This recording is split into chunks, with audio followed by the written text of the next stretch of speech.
Hebreos capítulo 11, versículo 23. Dice la palabra del Señor: por la fe Moisés, cuando nació, fue escondido por sus padres por 3 meses, porque le vieron niño hermoso y no temieron el decreto del rey. Por la fe Moisés, hecho ya grande, rehusó llamarse hijo de la hija de Faraón, escogiendo antes ser maltratado con el pueblo de Dios que gozar de los deleites temporales del pecado, teniendo por mayores riquezas el vituperio de Cristo que los tesoros de los egipcios, porque tenía la mirada en el galardón. Por la fe dejó a Egipto, no temiendo la ira del rey, porque se sostuvo como viendo al invisible. Por la fe celebró la Pascua y la aspersión de la sangre, para que el que destruía a los primogénitos no los tocase a ellos. Por la fe pasaron el mar rojo como por tierra seca, e intentando los egipcios hacer lo mismo, fueron ahogados. Hasta ahí. Todo lo que resume el autor de Hebreos aquí, que hizo Moisés y que hizo el pueblo de Israel al salir de Egipto, lo hicieron por la fe. ¿Por qué? Porque sin fe es imposible agradar a Dios, porque la fe es la certeza de lo que se espera y la convicción de lo que no se ve. ¿Qué esperaban los israelitas? Salir de la esclavitud, y ellos clamaron a Dios. En Éxodo capítulo 3 dice que Dios escuchó el clamor de los israelitas. Ellos, ¿qué pasaba con ellos? Ellos esperaban salir de allí, y seguramente muchos esperaban que ese momento estaba próximo, porque la profecía decía que iban a estar allí 400 años. Estaba muy próximo el tiempo, y seguramente como en tiempos de Jeremías, cuando Dios les dice que después de 70 años los iba a liberar del cautiverio, y vemos a Jeremías allí, a Daniel, perdón, ya pasaron 70 años, entonces ya estamos, yo creo que a punto de regresar a nuestra tierra. Y ahí es donde Dios le da las visiones a Daniel de lo que iba a acontecer en el regreso de los judíos nuevamente a Jerusalén y en los tiempos futuros, es decir, en el tiempo del fin. Dios le revela todo esto a Daniel. Y en tiempos de Moisés es muy probable que los israelitas ya veían que se había aproximado el tiempo, los 400 años que Dios les había dicho allá en Génesis. Vamos a leer el texto. Génesis. Vamos al capítulo 17 de Génesis.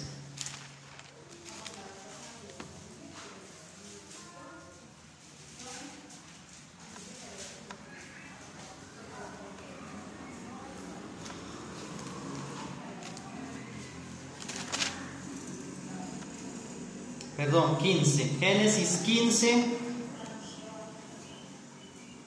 versículo 13. El contexto es Dios hablando a Abraham después de haber hecho un pacto con él. Dios hace un pacto con Abraham, y en medio de ese pacto le dice estas palabras: entonces Jehová dijo a Abraham: ten por cierto que tu descendencia morará en tierra ajena, y será esclava allí, y será oprimida 400 años. Mas también a la nación a la cual servirán juzgaré yo. Después de esto saldrán con gran riqueza. Hasta ahí. Hay una profecía de Dios mismo a Abraham diciendo que su descendencia iba a ser esclava 400 años. Ahora pongámonos en los zapatos o en el lugar de aquellos israelitas, que ya era una gran nación. Entraron 70 personas en tiempos de José, los descendientes de Jacob, que era descendiente de Abraham, a Egipto, y allí se forma una gran nación que aproximadamente eran 2 millones de personas. Menciona que eran hombres mayores de 20 años, eran 600,000 hombres, sin contar mujeres y niños. Más o menos unas 600,000 mujeres, 1.200,000, más los menores de 20 años. Eso da aproximadamente 2 millones de personas. Salieron, pero antes de salir, supongamos que ellos estaban allí pensando: ya van 400 años los cuales Dios profetizó. Ya está pronta nuestra salida. Hermano, ellos tenían fe en lo que no veían, en lo que esperaban y en lo que no veían. O sea, no se veía una salida. Y si ellos se comparaban ellos con los soldados egipcios, tenían todas las de perder. Los israelitas eran esclavos en Egipto. Lo único que hacían era cargar piedras para construir las pirámides y construir estas ciudades. Construyeron la ciudad de Pitón, una ciudad muy grande. Eran esclavos. Ellos no podían pelear contra el ejército egipcio para salir de allí. Eran muy numerosos los egipcios también. Entonces, pensar que ellos podían salir de allí era casi imposible. ¿Qué esperaban ellos? Salir. ¿Se veía fácil la salida? No. ¿Qué es la fe?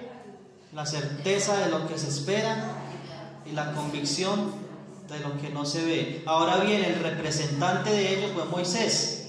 Moisés es a que Dios elige, Dios llama para liberar a la nación. Por eso el énfasis es en la fe de Moisés y Aarón, aunque no está en el texto. Por eso dice, por la fe Moisés, en el versículo 23, versículo 24, por la fe Moisés. Se repiten dos veces la fe. El versículo 27 otra vez, por la fe dejó Egipto, por la fe celebró la Pascua, verso 28. Se enfatiza la fe de Moisés. Ahora bien, vemos la fe de varias personas en torno a la vida de Moisés. En primer lugar, vemos la fe de sus padres. Por la fe de Moisés, cuando nació, fue escondido por sus padres. Ahora, un niño recién nacido tiene fe. No entiende, ¿cierto? Un niño de 1 o 2 o 3 días de nacido no entiende. Ellos, al paso que van pasando los meses, van entendiendo algunas cosas, ¿cierto? Por ejemplo, Noah ya sabe quién es la mamá, ya sabe quién es el papá. Cuando llega alguien extraño que no se acuerda de él se asusta. Pero un niño recién nacidito no entiende nada. Pero aquí dice que por la fe Moisés cuando nació. Lo bueno es que el texto nos explica. Fue escondido por sus padres. O sea que aquí está enfatizando la fe de los padres de Moisés. Tengamos esto presente. Por la fe, y el versículo 28 dice, por la fe Moisés, hecho ya grande, rehusó llamarse hijo de la hija de Faraón. Sabemos por la historia que la hija de Faraón lo encuentra en un riachuelito, en una arquilla hecha como de paja y brea, y lo adopta. O sea, providencialmente, ahí vemos la soberanía y la providencia de Dios, que no lo adopta un egipcio pobre, sino que lo adopta la hija de Faraón, es decir, la familia real. ¿Por qué? Eso estaba preparado por Dios, porque Dios iba a preparar a Moisés en la casa de Faraón y luego iba a usar otros 40 años para prepararlo en el desierto. Y esa persona que iba a ir a Faraón para exigirle que dejara ir al pueblo libre, tenía que tener una fácil entrada al palacio. Cualquiera no podía llegar allá y presentarse ante Faraón, pero Moisés era conocido por muchos en el palacio. O sea, el que lo quería matar no se había muerto, pero los demás lo conocían. Si vemos la providencia de Dios allí, pero por la fe Moisés, hecho ya grande, rehusó llamarse hijo de la hija de Faraón. ¿Por qué? Escogiendo ser maltratado con el pueblo de Dios antes que gozar de los deleites temporales del pecado. Moisés pudo decir, ¿no? Qué cuento de pueblo. Yo estoy bien aquí, yo tengo todo, yo tengo todas las comodidades, todo el dinero, tengo incluso la posibilidad de ser el próximo faraón, porque era hijo de la hija de Faraón por adopción. Él tenía muchas posibilidades de triunfar, de gozar de los deleites del pecado, de ser el rey del imperio, pero él rehusó a eso. ¿Por qué? Escogiendo ser maltratado con el pueblo de Dios que gozar de los deleites temporales del pecado. Versículo 26 dice que él tuvo por mayores riquezas el vituperio de Cristo que los tesoros de los egipcios, porque tenía puesta la mirada en el galardón. ¿Qué es galardón? El premio, la recompensa. Él tenía la mirada puesta en lo eterno, como Abraham, que vimos cuando hablamos de Abraham, que él esperaba era la ciudad celestial, la nueva Jerusalén, la que tiene fundamentos, cuyo arquitecto y constructor es Dios. Dice que dejó Egipto, no temiendo la ira del rey, porque se sostuvo como viendo al invisible.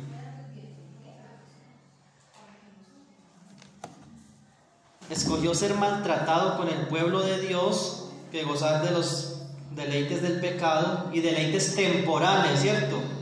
Él aclara, es algo temporal.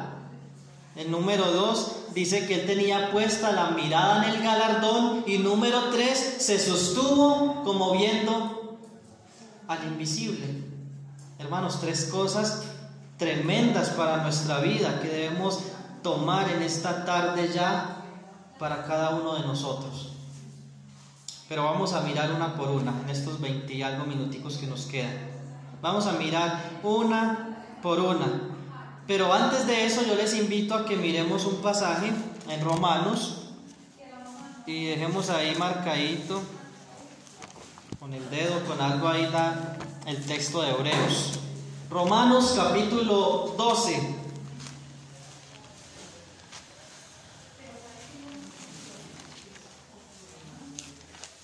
Romanos capítulo 12, versículo 1. Así que hermanos, ¿lo tenemos? Así que hermanos, os ruego por las misericordias de Dios que presentéis vuestros cuerpos en sacrificio vivo, santo, agradable a Dios, que es vuestro culto racional. No os conforméis a este siglo, sino transformaos por medio de la renovación de vuestro entendimiento, para que comprobéis cuál sea la buena voluntad de Dios, agradable y perfecta. Hermanos, si hay algo racional, si hay algo lógico a lo que Pablo llama vuestro culto racional, es presentarnos nosotros mismos a Dios como sacrificio. Moisés escogió entregarse como sacrificio los sufrimientos con el pueblo de Dios. Él escogió los vituperios de Cristo, o sea, ser partícipe de los sufrimientos de Cristo. Él escogió eso antes que los deleites temporales del pecado. Pablo nos dice, debemos hacer ¿qué? Les ruego, es un ruego que Pablo hace, presentar vuestros cuerpos en sacrificio vivo. El Señor no nos está llamando a sacrificar animales como antes. Él nos está llamando a presentarnos nosotros mismos a Dios, como dice en otro pasaje en las Escrituras, presentarnos delante de Él como vivos entre los muertos, en un sacrificio vivo, santo, agradable a Dios. O sea, la santidad, la santificación del creyente es lo más racional que puede haber, porque es algo racional, algo lógico, algo obvio, porque si yo soy hijo de Dios, yo voy a querer vivir como Él, porque escrito está, dice Primera de Pedro 3:15, escrito está, sed santos, porque yo soy santo, así como aquel que es santo, sed también vosotros santos en toda vuestra manera de vivir. Está escrito, sed santos porque yo soy santo. El que tiene mis mandamientos y los guarda, ese es el que me ama. Y el que me ama será amado por mi Padre, yo le amaré y me manifestaré a él. Primera de Juan 14, Evangelio de Juan 14:21. También dice, si me amáis, guardad mis mandamientos. Ahora, lo que estos textos están diciendo es que todo aquel que es hijo de Dios, lo lógico es que guarda los mandamientos. O sea, lo racional es que un hijo de Dios se presente a Dios en santidad. Eso fue lo que escogió Moisés. presentarse a Dios antes que gozar de los deleites temporales. Yo quiero hacer énfasis en esa palabrita, temporales. ¿Qué significa temporal? ¿Saben, hermanos, qué significa temporal en griego? Temporal. Temporal en griego es temporal, o sea, algo que es pasajero. Esa es la vida. Y yo creo que no es un secreto para nadie que la vida es pasajera. ¿Cuántas de las hermanas que hay aquí, que ya tienen más edad, recuerdan como si fuera ayer cuando cumplieron 15 años?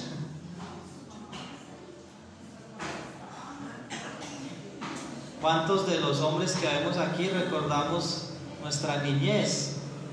Cuando jugábamos tronco, bola, cuando peleábamos con los primitos, con los hermanitos. Eso lo recordamos y es como si fuera ayer, aunque no soy tan viejo. Pero si la vida de una persona, lo normal es que sean 70 años. Ya estoy en la mitad de la vida. Los más alentados 80 y algunas excepciones 90, algunos 100. Pero ¿qué son 100 años a la luz de la eternidad? ¿Qué son 100 años a la luz de la eternidad? Usted puede buscar en internet y encuentra videos de hace 100 años, videos de la Primera Guerra Mundial, de más de 100 años, la gente luchando, ¿cierto? Peleando, una guerra que dejó tantos muertos. Hoy toda esa generación ya está muerta. Y era una generación que se afanaba y que decía, ahora con la tecnología, ahora sí, la humanidad llegamos a la cúspide. Toda esa generación ya está muerta. La generación de la Segunda Guerra Mundial, quedan unos poquiticos. El resto han muerto. Hermanos, dentro de 50 años, si el Señor no ha venido, esperamos que de aquí a eso el Señor ya haya venido, pero supongamos que el Señor no ha venido dentro de 50 años. La mayoría de los que estamos aquí ya no vamos a estar. De pronto algunos, los más jóvenes, y de bordón, o en una cama, o en una silla de ruedas, porque el cuerpo se gasta. Eso lo entendió Moisés. Y él dijo, esto es temporal. Hay un trono, hay oro, hay vino, hay uvas, hay manjares. ¿Qué no habría en el palacio de Faraón? Pero Moisés entendió, esto es temporal. Esto se va a acabar. Pero hay algo que no se acaba. Hermanos, pónganme la atención. Hay algo que no se acaba. Hay algo que no tiene fin. Es el galardón, es la recompensa, es el reino de los cielos. Es la ciudad celestial que miraba Abraham. Esa no se acaba, esa no tiene fin. Hermanos, vamos a recibir un cuerpo nuevo, o este mismo cuerpo pero transformado. Lo estudiábamos el viernes. Los que vinieron al estudio el viernes, nuestros cuerpos van a ser transformados, incorruptibles, es decir, que el cuerpo que recibiremos transformado no se va a acabar. Hermanas, ustedes van a recibir un cuerpo transformado que no se va a arrugar, un cuerpo que no le van a dar estrías, que no le van a dar canas, que no le va a doler nada. Cuerpos que no les va a dar cáncer, que no les va a dar COVID. Cuerpos eternos, glorificados, hermanos, una promesa, son promesas. Primera los Corintios 15, 50, 51. Primera Tesalonicenses 4, 13 en adelante. Los que estemos vivos cuando el Señor venga, seremos transformados. Y si hemos muerto, seremos resucitados con cuerpos incorruptibles. Se siembra en corrupción, se resucita en incorrupción. Es algo maravilloso, hermanos, pensar en esto. Moisés lo entendió. Por eso prefirió sufrir con el pueblo de Dios. Por eso escogió los vituperios de Cristo. Es decir, sufrir como sufriría el Mesías, por fe en el Mesías que vendría, porque esperaban el galardón. Y número 3 se sostuvo viendo al invisible. El segundo versículo de Romanos 12:2 dice: no os conforméis a este siglo, sino transformaos por medio de la renovación de vuestro entendimiento, para que comprobéis cuál sea la buena voluntad de Dios, agradable y perfecta. Conformarse es amoldarse. La palabra conformarse aquí es como los que han jugado alguna vez con rompecabezas, que son muchas piezas.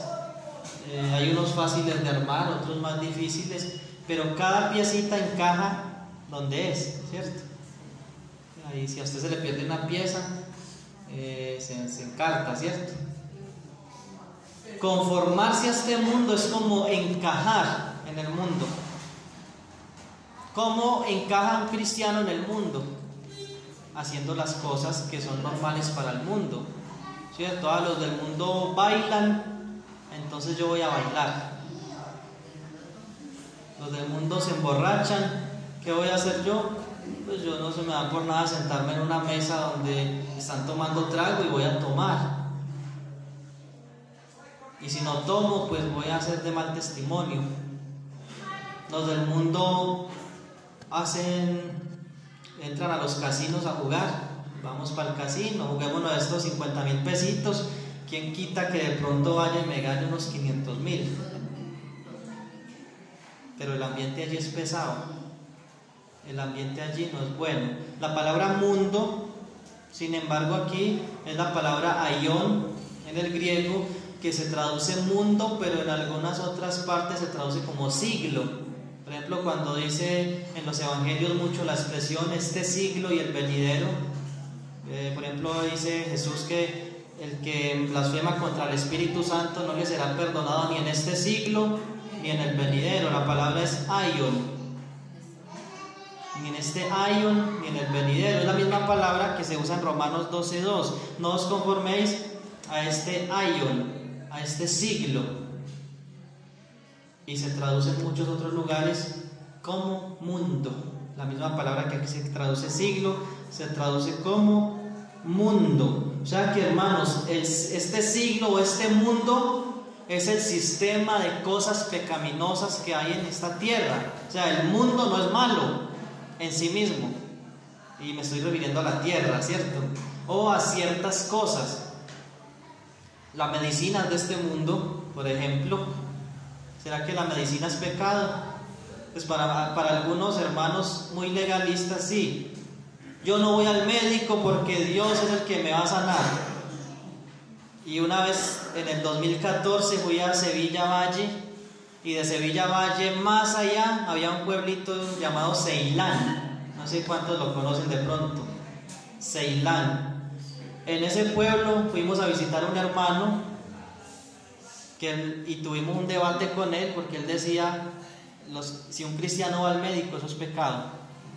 Y nosotros le explicábamos: no, hermano, pero vea, Lucas era médico, la Biblia habla de que los sanos no tienen necesidad de médicos sino los enfermos. Bueno, pero era imposible con este hermano, muy cerrado, pero muy triste, porque más o menos unos 3 años después me encontré con el hermano con quien yo fui a visitar a este otro hermano, y yo le pregunté: ve, ¿y el hermano de Ceilán qué? ¿Qué pasó con él? No, ese hermano se murió. ¿Cómo así? ¿Tan joven? Sí, se murió. ¿Por qué? Es que le dio apendicitis y no se dejó llevar al médico. Y se murió. O sea, hay cosas de este mundo que son de este mundo, pero no son pecado en sí mismas. Por ejemplo, Jesús le dice al Padre: Padre, no te ruego que los saques de este mundo, sino que los guardes del mal. Así que el énfasis es en las cosas que son pecaminosas. Hay cosas que no son pecado en sí mismas, ¿sí o no? ¿Están de acuerdo o no? Pero las cosas pecaminosas de este mundo sí tenemos que tener mucho cuidado de no conformarnos a ellas. Hay cosas que son legítimas, pero se pueden convertir en idolatría. Por ejemplo, el fútbol no es pecado. ¿O es pecado el fútbol, hermanos? No estoy tan mal que digo que no. ¿Cierto? Ver fútbol no es malo. Jugar fútbol no es malo. Pero se puede convertir en pecado. Cuando yo digo el domingo en la mañana, no voy a ir al culto porque hoy es la Premier. Esos son los mejores partidos y la mejor liga del mundo, que es la Premier League, la liga inglesa. Son los domingos, los partidos, en la mañana. Y también la liga española, también la liga italiana. Y muchos cristianos hacen eso. Ahí se está convirtiendo el fútbol en un pecado. Oh, no voy a ir al culto porque tengo que ir a jugarme un picadito. Ahí hay un problema.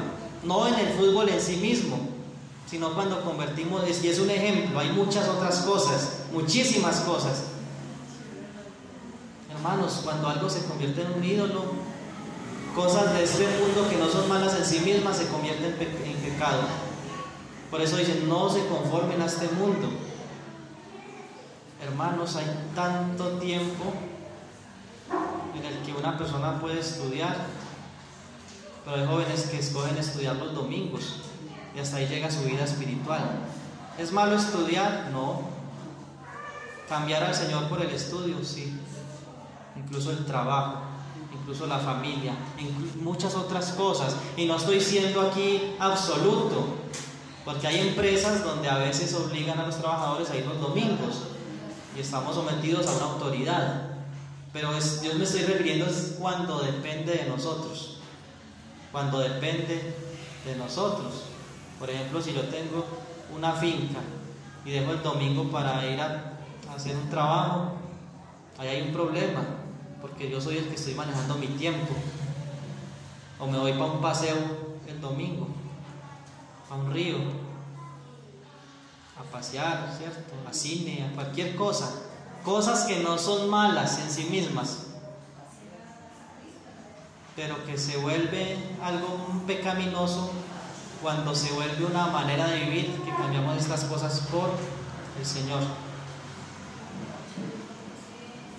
No os conforméis a este siglo, sino transformaos por medio de la renovación de vuestro entendimiento, para que comprobéis cuál sea la buena voluntad de Dios, agradable y perfecta. Hermanos, necesitamos renovar nuestra mente. Y no vamos a renovar nuestra mente yendo al psicólogo, leyendo libros de filosofía, leyendo libros de superación personal o viendo videos de superación personal. Supérate a ti mismo, cree en ti. Este mundo es de nosotros los triunfadores. Tienes que creer en ti mismo. Eso es humanismo. Eso no es bíblico. Hermanos, debemos creer en Dios. Él es el que nos da las fuerzas, es el que nos da la fortaleza, y en su soberanía Él es el que permite que nosotros triunfemos, lleguemos al éxito o no lo hagamos. Pero Él es soberano. Pero necesitamos renovar nuestro entendimiento. ¿Y cómo renovamos nuestro entendimiento? Hermanos, ¿cómo renovamos nuestro entendimiento? Así es, leyendo la palabra de Dios, estudiándola, leyendo, releyendo, estudiando, saturarnos de la Biblia, hermanos. Necesitamos saturarnos de la palabra de Dios. Esta vida es corta, recuerden lo que dijimos hace un momento. La vida es muy corta. Se pasan los años, hermanos. Y cuando lleguemos al final de nuestra vida, vamos a mirar atrás y tal vez muchos se van a tener que arrepentir porque no leí más la Biblia, porque no busqué más de Dios, porque no le serví más a Dios. Porque hoy nos creemos eternos. Hoy nosotros vemos que la gente se muere, que se está muriendo mucha gente, que la gente se enferma, que a fulano le dio cáncer, que fulano tiene una enfermedad terminal, pero nosotros nunca pensamos que nos va a pasar a nosotros. Que fulano se murió en un accidente de tránsito, pero nosotros nos creemos inmunes. No, eso le pasó a él, pero yo voy a llegar a los 100 años. No, hermanos, no sabemos. Y cuando nos presentemos delante de Dios, ¿qué galardón vamos a recibir? ¿Qué premio vamos a recibir? Moisés puso la mirada en el premio, en el galardón, en el reino de los cielos. Y eso cambió su vida. Eso hizo que él renunciara a los deleites del pecado. Eso hizo que él renunciara a ser llamado hijo de la hija de Faraón. Eso hizo que él se sostuviera como viendo al invisible. No vemos a Dios, es invisible, pero la fe es la certeza de lo que se espera y la convicción de lo que no se ve. No mirando nosotros las cosas que se ven, sino las que no se ven. Pues las que se ven son temporales, pero las que no se ven son eternas. 2 Corintios 5, 1 en adelante. Las cosas que se ven son temporales y las que no se ven son eternas. Poner las cosas, las mira en las cosas de arriba, no en las de la tierra, dice también Pablo a los Colosenses.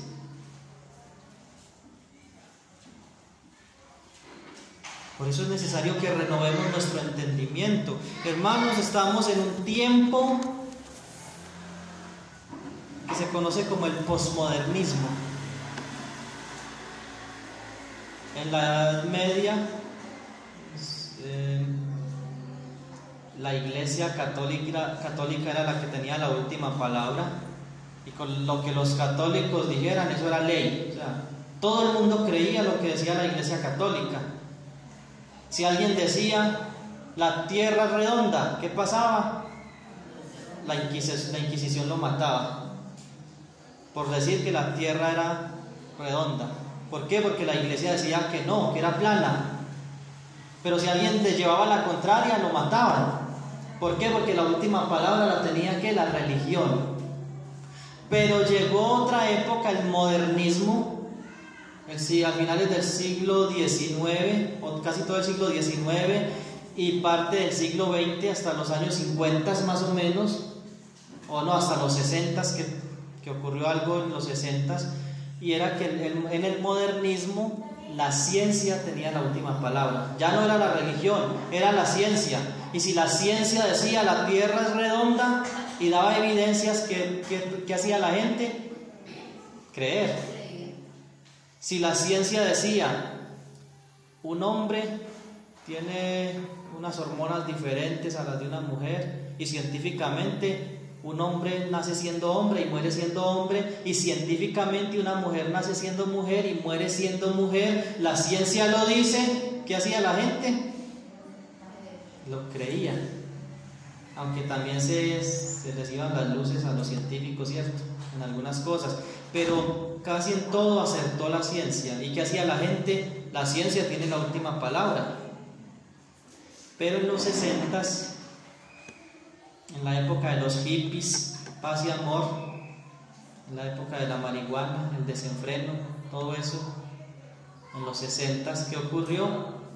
Se comenzó a formar unas nuevas generaciones que ya no son de parte del modernismo, sino del postmodernismo. Y ya no es ni la iglesia la que tiene la última palabra, ya no es la ciencia, sino que cada persona tiene su verdad. O sea, ya no hay absolutos. Si un hombre dice yo soy una mujer, ¿qué dice la gente? Bueno, pues si usted dice que es una mujer, tenemos que aceptarlo. Si un hombre dice yo soy un gato, y los hay, muchos, eso se llama transespecie, ¿qué dice la gente? La gente comienza a tratarlo como un gato. Creo que una vez les conté la historia de un hombre de 40 años que decía que él era una niña de 8 años atrapada en un cuerpo de un hombre. ¿Y qué hacía la gente? Lo comenzó a tratar como si fuera una niña de 8 años. Y apareció una pareja que lo adoptó. Este mundo está patas arriba porque el mundo ha dejado la verdad de Dios. Para este mundo ya no hay verdad, cada persona tiene su verdad. Tristemente muchos interpretan la Biblia a la luz del posmodernismo. Hermano, ¿qué significa este texto para ti? No es qué significa para ti, es qué significa este texto, porque solo tiene un significado absoluto. La Biblia es la palabra de Dios, hermanos. La Biblia es la verdad. Jesucristo es la verdad. Creemos los cristianos que hay una verdad absoluta. Esa verdad absoluta y única es la palabra de Dios, hacia todo el mundo le duela. Y así este libro esté siendo perseguido ahora mismo en más de 8 países. Es más, hay 8 países en el mundo donde es prohibido tener Biblia. Así en la Edad Media la iglesia de la Inquisición trató de exterminar la Biblia porque era prohibida. Las quemaban y las siguen quemando. Nietzsche dijo que, y Freud, creo que Freud también, y Nietzsche, que fue un filósofo ateo, decía que, él decía, dentro de 50 años este libro va a desaparecer. Pasaron 50 años, Nietzsche se murió y la palabra de Dios permanece y vive para siempre. Hermanos, es nuestra verdad absoluta, y esa verdad es la que debe transformar nuestro entendimiento. El entendimiento de Moisés fue transformado por la palabra de Dios, las promesas de Dios, por la fe en su palabra, y se sostuvo como viendo al invisible. La única forma de nosotros ver a Dios es a través de su palabra. La única forma de conocerle es a través de su palabra. Jesús dijo: conoceréis la verdad y la verdad os hará libres. Que el Señor bendiga su palabra. Padre, te damos muchas gracias por tu santa palabra, por el Evangelio. Te damos la gloria, Señor, porque tu palabra vive y permanece para siempre. Gracias por este mensaje, gracias por dejarnos la vida de Moisés como un ejemplo. Y Señor, encomendamos el resto del estudio de este capítulo en tus manos. Señor, danos luz al estudiarlo y lo ponemos todo en tus manos. En el nombre de Jesús, amén. Dios les bendiga, hermanos.